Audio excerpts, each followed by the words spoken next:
ሰላም የተወደዳችሁ ተማሪዎች እንደምቆያችሁ። በዛሬው የስምንተኛ ክፍል ሲቲዝንሺፕ ዩኒት 7 ክፍል 4 ይዤላችሁ ቀርብ ያለው ሃቢትስ ኦፍ ክሪቲካል ቲንኪንግ ኤንድ ፕሮብሌም ሶልቪንግ የተሰኘውን ቶፒክ ነው በዚህ ቪዲዮ ላይ የምናየው። በክፍል 3 ላይ እንደምታስታውሱት ስኪልስ ኦፍ ክሪቲካል ቲንኪንግ ኤንድ ፕሮብሌም ሶልቪንግ ነበር ያየነው። ያ ማለት የወሳኝ አስተሳሰብ እና የችግር አፈታት ክህሎቶች የሚሉትን አይተናል። በዛሬው ቪዲዮ ደግሞ የወሳኝ አስተሳሰብ እና የችግር አፈታት ልማዶችን ነው የምናየው። እነዛ ልማዶች የትኞቹ ናቸው የሚሉትን በዚህ ቪዲዮ ላይ ያሳያችኋለሁ። እስከ ቪዲዮ ፍጻሜ አብራችሁን ቆዩ። ወደ ሀሳቡ እንሻገር። አንደርስታንዲንግ ሃቢትስ ኦፍ ማይንድ። እንግዲህ ልማድ ወይም ሃቢት ስንል ዴፊኒሽኑ a routine behavior repeated regularly and often performed subconsciously ይለናል። እዚች ጋር ምን እያለን ነው? ልማድ ማለት ምን ማለት ነው? ልማድ ማለት በየቀኑ ደጋግመን የምናደርገውና አብዛኛው ጊዜ ደግሞ ይህንን ድርጊት የምንፈጽመው ሳብኮንሽየስሊ ወይም ሳናስበው ነው ማለት ነው። ምክንያቱም ልማድ ከሆነ በኋላ ያ ነገር እኛ ማሰብ ማሰላሰልና ቆይ ላድርገው ብለን ማድረግ አይጠበቅብንም። ሳብኮንሽየስሊ ሳናስበው ያንን ነገር እናደርገዋለን ማለት ነው። ልማድ መጥፎ ልማድ አለ፣ ጥሩ ልማድ አለ። በዚህኛው ውስጥ የምናየው ልማዶች ግን እንዴት ወሳኝ አስተሳሰብ ወይም ጥልቅ አስተሳሰብ ይኖረናል፣ እንዲሁም ችግሮችን የምንፈታበት ልማዶች ምንድን ናቸው የሚሉትን ብቻ ይሆናል ነው። skill versus habit. While a skill is what you can do, a habit is the inclination to actually do it consistently. እንግዲህ የስኪል የክህሎትና የልማድ ሁለቱን ነው እዚህ ጋር እየነገረን ያለው። በዋናነት ልማድ ማነው ስኪል ስንል ክህሎት በምንልበት ሰዓት ላይ ምን አለን? ስኪል is what you can do፣ የምናደርገው የምንተገብረው አክሽን ነው። እዚህ ጋር የምንተገብረው ነገር ያ ክህሎት ነው። አንደኛ እዚህ ጋር የሚያሳየን በዋናነት ክህሎት ምንድን ነው ስንል እንዴት አንድን ነገር እንደምናደርገው ሲሆን፣ ልማድ ደግሞ ያንን ነገር እንድናደርግ የሚገፋን በውስጣችን ያለው ማለት። ስለዚህ ያንን ነገር ሁልጊዜ እንደምናደርገው ባህሪያችን የሆነው ወደ ተግባር የሚገፋን ነገር ያ ልማድ ይባላል ማለት። ሁልጊዜ ተግባሩን እንድናከናውን የሚያደርገን የሚያነሳሰን ከውስጥ የሚመነጭ ሳብኮንሽየስሊ ያንን ነገር እንድናደርግ የሚያደርገን ነገር ያ ሀቢት ይባላል ማለት። የሁለቱ ልዩነት እዚች ጋር እንደዚሁ እንድታዩት ነው። አጠቃላይ ሀቢትስ ኦፍ ማይንድ ኦር ለሀቢት ምንድን ነው አላማው? በክሪቲካል ቲንኪንግ እና ፕሮብሌም ሶልቪንግ ውስጥ ግቡ ምንድን ነው ስንል ሉክ ዘ ጎል ሜኪንግ ክሪቲካል ቲንኪንግ ሪፍሌክስ ራዘር ዛን ፎርስድ ኢፈርት። እዚህ ጋር እያለን ያለው ምንድን ነው? ይሄ ክሪቲካል ቲንኪንግ ወይም ወሳኝ አስተሳሰብ የሚባለውን ነገር በቃ ከህይወታችን ከራሳችን ከውስጣችን የተዋሃደ ነገር እንዲሆን ያንን ባህሪያቶች ከውስጣችን ተዋህዶ ዝም ብለን የምናደርገው ነገር እንዲሆን ፖዚቲቭ መሆን፣ ነገሮችን መረጃዎችን ሰብስቦ መወሰን፣ ዲሲሽኖቻችንን መመልከት፣ ራሳችንን መገንዘብ፣ እነዚህ ነገሮች በጠቅላላ ልማድ ማድረግ እንጂ አስገዳጅ ወይም ያን ነገር ላርግ ብለን ተጨርቀን የምናደርገው ነገር እንዳይሆን የሚያደርገን ነው ማለት። ስለዚህ ግቡ በዋናነት በቃ ሪፍሌክስ አክሽን እንዲሆን ነው። ሳናስበው የምናደርገው ነገር ሁልጊዜ መልካምነት የኛ ባህሪ ሆኖ እንዲዘልቅ የሚያደርግልን ነገር ነው ማለት ነው። ይሄ አጠቃላይ እዚህ ጋር እንደዚሁ አንደርስታንዲንጉ እንዲኖረን ነው እዚች ጋር ኢንትሮዳክሽን ፓርቱን ያየ ነው ማለት ነው። እያንዳንዱ ስኪል ምንድናቸው ወደሚለው ወደ ፖይንታችን እንሻገር። እዚህ ጋር ዋና የችግር አፈታት ልማዶች ናቸው እዚች ጋር ያሉት ማለት ነው። መጽሐፋችሁ ላይ ኪ ፕሮብሌም ሶልቪንግ ሃቢትስ ብሎ የተቀመጡት እዛ ጋር የተዘረዘሩት እዚህ ጋር በአጭሩ ሲጨመቅ በዚህ መልኩ ይቀርባል ማለት ነው። የመጀመሪያው ምንድን ነው? ኢምፓርሻሊቲ ይለናል። ዩዚንግ ኤቪደንስ ስኪልፉሊ ዊዛውት ቴኪንግ ሳይድስ ኦር ሌቲንግ ፐርሰናል ፊሊንግስ ኢንተርፊር አለን። እዚህ ጋር ምንድን ያለን? መረጃዎችን በፍትሃዊነት መጠቀም እንዲሁም ለራሳችን ሀሳብ ብቻ የሚጠቅመንን መርጠን አለመውሰድ። እውነት ከሆነ ትክክለኛ ከሆነ ለኛ ስለጠቀመን ብቻ አይደለም ያንን ነገር መውሰድ ያለብን፣ እውነታነቱ ላይ ተመርኩዘን ነው፣ ኤቪደንሱን አይተን ነው መረጃዎችን መውሰድ ያለብን ማለት። አንዳንዴ መረጃዎቹ ትክክል ሳይሆኑ ከኛ ሀሳብ ጋር ስለተስማማ ብቻ የምንወስዳቸው ነገሮች አሉ። ከዛ እኛም ተሳስተን ሌሎቹ ልናሳስን እንችላለን። ስለዚህ እንደዚህ አይነት ከአድሎ ከራስ አድሎ በመጽዳት መረጃዎችን በማስረጃዎችና በብቃት መጠቀም አለብን ነው። ኢምፓርሻሊቲ የሚለው ያንን ነው። ይሄ አንደኛው ልናዳብረውና ልምድ ልናደርገው የሚገባ ነገር ነው ማለት ነው። ሁለተኛው እዚሁ ላይ ተያይዞ የሚቀርበው ኮንሳይስ አርቲኩሌሽን፣ እዚህ ጋር ደግሞ መረጃዎችን በስርዓት ማደራጀትን ነው የሚገልጽልን ማለት ነው። መረጃዎችን አርቲኩሌት አድርገን ማቅረብ። that means organizing thoughts so they are clear, short and easy to follow። ምናለን? ሐሳቦቻችንን ወይም ሐሳባችንን በአጭር ግልጽና በተያያዘ መልኩ ማቅረብ ብለናል። ይሄኛውም ልምድ መሆን የሚችል ነገር ነው። ይሄ ሁለተኛው ኮንሳይስ አርቲኩሌሽን ሀሳብን በስርዓት ማደራጀት የሚለው ይህን ይገልጻል ማለት ነው። ሶስተኛው ስንሄድ ሰስፔንዲንግ ጀጅመንትስ እንግዲህ እዚህ ጋር ደግሞ እያለን ያለው ሉክ ሃቪንግ ዘ ፔሽንት ቱ ዌይት ፎር ሞር ኢንፎርሜሽን ቢፎር ሜኪንግ ኤ ፋይናል ዲሲሽን።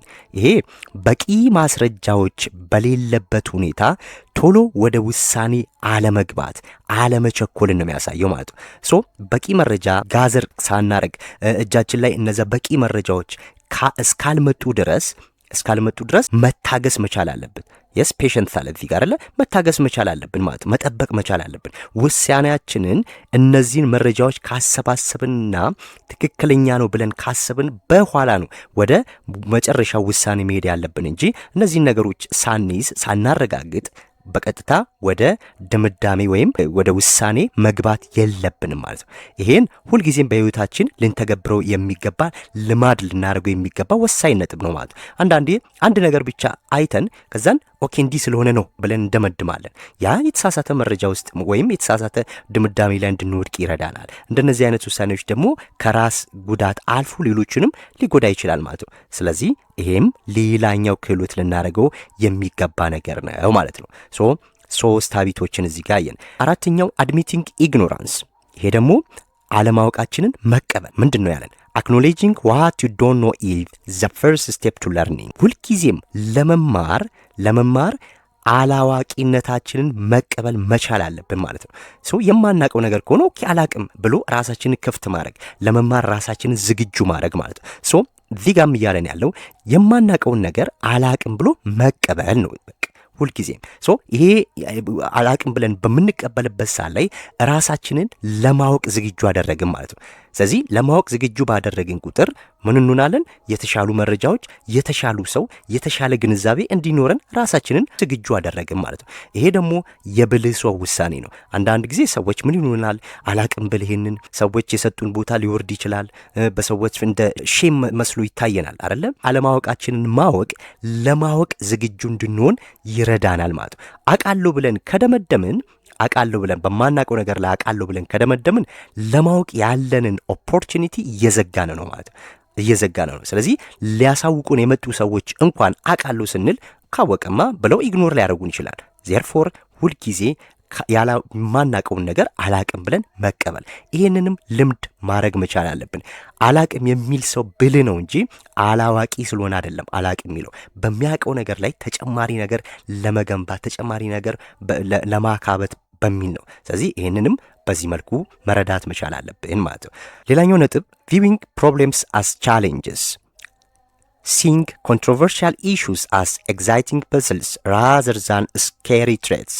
እዚህ ጋር ደግሞ እያለን ያለው አስቸጋሪ ጉዳዮች በሚገጥሙ ሰዓት ላይ አስቸጋሪ ጉዳዮችን እንደ አዲስ ወይም ለተሻለ ነገር እንደሚያዘጋጅ እንደ ፐዝል ማየት ነው እንጂ እንደ አስፈሪ ችግር ወይም አደጋ አድርገን መቀበል የለብንም ማለት። ችግሮች በሚገጥሙ ሰዓት ላይ ኦኬ ከዚህ ችግር በኋላ የተሻለ ኦፖርቹኒቲ ይመጣል ብሎ ማሰብ፣ ያንን ችግሮች እንደ ፈተና አይተን ያንን ፈተና ለማለፍ መጣር አለብን እንጂ ኦኬ ይሄ ነገር እኔ ሊያሰናክለኝ ነው እኔ ሊጥለኝ ነው ብለን አይደለም፣ እንደ አስፈሪ እንደ ችግር አድርገን አይደለም መውሰድ ያለብን ማለት ነው። ኦልዌይስ ፕሮብሌሞችን እንደ ኦፖርቹኒቲ መጠቀም አለብን። ሁልጊዜም የተፈተነ ነው አይደለ የተሻለ ነገር የሚበቃው። ስለዚህ ያንን ፈተናዎች ለማለፍ ራሳችንን ማዘጋጀት ነው እንጂ አስፈሪ አድርገን ተስፋ መቁረጥ ውስጥ መግባት የለብንም።